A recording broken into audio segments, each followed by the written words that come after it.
Hey everyone, it's Doug the Retirement Guy coming back to you with another which fund is better for your retirement account.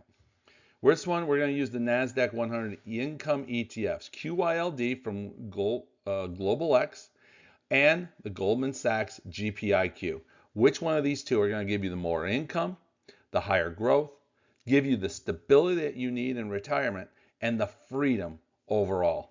We're going to break them all down, going to give you all the information so you make the best decision for your portfolio and for your retirement account. Let's get into today's video. Hey, I got to do a shout out here. I got to just put this out there, guys. We don't take advertisers. We don't take endorsements. We don't do anything. We try to keep the account as biased as possible. So what do we do differently? Well, we do this. This all supports the channel. Coffee mugs, now license plates. Yes, we're going to continue to add more things if people have suggested to us, oh, I'd like this, I'd like that. The license plates came from people with golf carts who want to put it on their golf carts and want to put it on the front of their cars. The coffee cups, guys, have been huge sellers. Thank you so much for the support. But this is how we do it. We generate a little profit from each and every one of these to help keep the fund, the site going, making these great videos and taking the time to do this. You want to support the channel? Buy yourself a coffee mug, buy yourself a license plate. Simple, easy to do. Hit the QR code, hit the link down below. We'll get those shipped right out to you.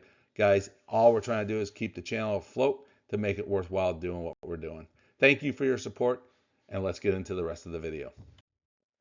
Today is our retirement ETF showdown. Which fund is actually going to be better? The Global X QYLD, the Goldman Sachs GPIQ. We're going to break them all down. Who's going to win in the retirement package? We're going to break each category down. Before we do, we got to do an important disclaimer. This content is for educational, informational purposes only. It's not financial advice, and past performances do not guarantee future results. So today, what we're going to do is we're going to compare our normal 6 categories that I always do, and that is 1, the income strategy. How does the fund cover and generate its monthly distributions? 2, what is the distribution yield? 3, what's the growth potential of the funds? 4, what's the total return? I think this is the most important one. Income plus appreciation combined, the metric that retirees must watch. It's actually, number 4 is the combination of the top 3. And you actually can start from, what is number 2 to number 4 to go to 3, then to 1. It answers all the questions when you get to number 4. Expense ratios. If you're holding this for long periods of time, that can be a major factor. And then it's not what you make, it's what you keep. Then we'll talk about taxes. And number 6, how do the taxes work on these particular funds? So the 2 high income funds, QYLD and GPIQ, there's one major massive difference between these two. And I'll tell you, both track the Nasdaq 100, okay? They both have stock in their core portfolio for the foundations. They both use option-based to generate income. They both pay an attractive monthly distributions ranging pretty much between 8 to 12%. The one maximizes income. QYLD prioritizes income first, while GPIQ targets income and long-term capital growth. Okay, that's the big difference right off the bat, the way the two operate. One is going for pure income, one's going for income with some growth. So 2 different paths these things take. That's why I felt these were top end pieces to take a serious look at and see who can actually win the both. So let's really break this down. Let's meet these funds. QYLD is the veteran. This thing launched in 2013, and I'll be upfront and honest with you all. QYLD was one of the very first dividend funds I ever bought. I didn't know a lot about covered calls. I didn't know a lot about the strategies. I thought it was all kind of fairly brand new. I bought into this because I was, chasing yield. Oh, big yield number. Let's get into it. And I was actually very pleased with what's come out of it. For over a decade of monthly income history built on straightforward 100% at the money covered call strategy on the Nasdaq 100. QYLD's core goal is maximize monthly income. Okay, so it's going to sell the covered calls on the entire portfolio that they have to collect as much income as they possibly can. The key takeoff is that you must understand is QYLD trades its future growth for today's income. It's a big problem. And I saw that when I bought into this. QYLD is not going to grow, or it's going to grow very, very slowly. While GPIQ accepts a slightly lower headline yield in exchange for a stronger long-term total return potential.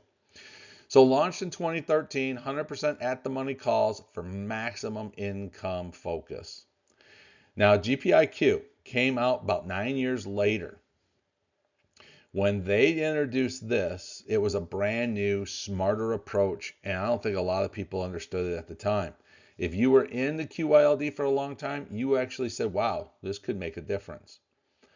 Now, Goldman Sachs is newer, and it's a smarter approach. It launched using what they call a flexible, selective cover call option writing.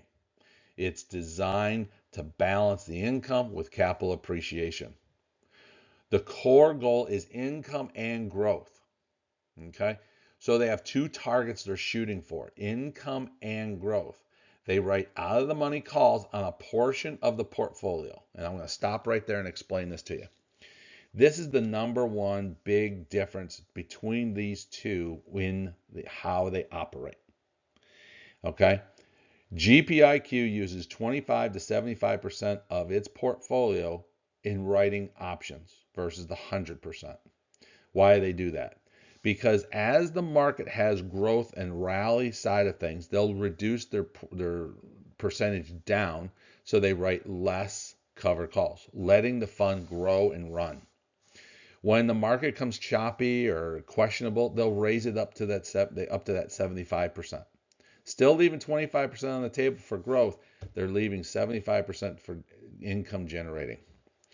So why does this really matter? Because over a long period of time, choosing between maximum income versus balanced income approach is a critical decision. Okay? GPIQ is giving you the better advantage across the board. Even though it's a newer launcher, 9 years difference, we still got 4 solid, strong years under the belt. The out of the money flexible covered calls just seems to work better across the board. Now, I know I already talked about this one a little bit, how they generate their money. Again, it's the difference is in that 100% covered call versus a selective call writing. Let's take a look at the yields, because this is the first number everyone always looks at, they always talk about, and it's always the bragging point. QYLD has the headline between 10 to 12% average range. Currently today, as doing this video, they're about 11.36%. Okay, it sells at 100% out of at the money calls for those monthly captures, so it's a higher volatility and gives you a higher yield. So the real winner here is QYLD in the yield class. Now GPIQ, Goldman Sachs, is running between 8 to 10%. Right now it's about 9.66%. So that's about 2 to 4% gap between the two. Okay, but yield is not the full story. Yield is not alone. If it was, this would be a 9-minute video. We'd be done and out of here. But yield only starts the party. It only starts the whole thing. We need to look deeper into it. The next one we got to look at is the growth comparison. Okay? Over 1 year. Now we know Nasdaq has had a strong run. There's no question about that. It's had a very, very strong run. QYLD over 1 year has had a 10.08% growth, which is not bad. GPIQ has had 16.91% growth. That's almost a 7% gain more in the same exact underlying funds. Okay, so you've given up maybe 2 percentage points right now in yield, but you've given up 7 percentage points in growth. So GPIQ is actually giving you more for your money than what QYLD has. So GPIQ is definitely established as I call the winner of this in the growth side of it. So you got yield on QYLD, growth on GPIQ. Now we take a look at total returns. And this is where those numbers really come together. Everything comes in together at one package. Total return for QYLD over the past 12 months is 24.15%. So when you take that 12 percentage points, actually it's 11.36, but we use 12 because it's simple math. 12%, it means you're getting about 12%. Take that number off, 12% left over for growth, yield that's multiplying. So you're in a positive situation. So QYLD definitely a strong winner here. Total return on GPIQ is 29.89%. Well, remember, take that 9.66% off, and I'll do the same thing, round that up to 10 points. You got a 19%. So it says that in total returns, you're getting more growth in GPIQ than you are QYLD. Shows you why total return to me is so critical and so important. Once I learned what the yield was, I look at total return. It told me everything about the fund, how healthy it is. So the real total return winner is GPIQ because of about that 5%, almost 6% difference between the two, and that's primarily coming from growth. So remember that. Now expense ratios, another big issue. QYLD in the market at 0.60% is pretty much baseline. It's pretty darn good right across the board. But GPIQ, Goldman Sachs, came in at 0.29%. And it's had that for almost 4 years now. Now, I have heard and I've seen some press onto it that this is going to go up. Their expenses are going to go up to about 0.35. So, why does these numbers matter? Because if you're going to hold this for long hauls, long periods, QYLD has to generate additional income by about a third or 0.31% points per year. They have to earn that much more money to make the funds payable. Okay? So they're doing it in yield, but they're not doing it in the growth. So you're paying more for what? For them to generate more income, but not total return numbers. So this is the part where it starts to fail. Now this works well if you're holding for long periods of time, which most people in retirement will. They'll be holding this for 5, 10, 20 years down the road. That's where the expense ratios really come into play. So now the big question, and I've always come back and said this to people, and I've really shared this with you as well. How much of your income is taxed matters. It's just as much as your yield is. It's not about how much you collect, it's how much you keep. That's the big factor. So when we look at these two, and we start looking at some different mixes to it, most of QYLD's income comes over as ordinary income. Now, they do this is they're classified as ordinary income with short-term capital gains. It's taxed at the highest possible outside retirement accounts. It's going to be taxed at the highest possible level. Now, GPIQ is more tax-efficient mix. They've learned over those 9 years, they've learned what works and what doesn't work. So the qualified dividends and long-term capital gains, which are taxed totally different, inside or outside of a taxable account, makes a huge difference. Now, return of capital. Both funds include ROC. And that's how QYLD pretty much uses what their system is trying to come up with their ROC. 10 years ago, 13 years ago, when they first started out, we didn't have the tax rules that we had then. Tax rules change on a regular basis. ROC has been a big factor coming into play. If you're in an inside IRA, then this tax class doesn't really much matter. is where you're putting it. It's when you're in a brokerage account, which a lot of people switch from in retirement, from IRAs over to brokerages. So in taxable accounts, GPIQ has an edge. It's outside of the retirement accounts that's going to make the big difference. That potential qualified dividends gives meaningful tax efficiencies over that ordinary income that QYLD gives you. So you really need to check and watch your total classifications, how things come about to you.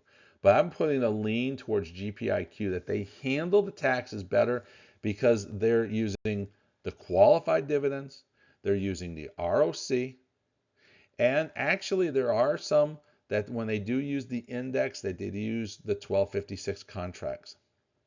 QYLD does not. So a lead over to taxes goes to QPIQ. So our scorecard, QYLD has the highest total yield, has the simplicity and consistency, and is ideal for income-focused investors.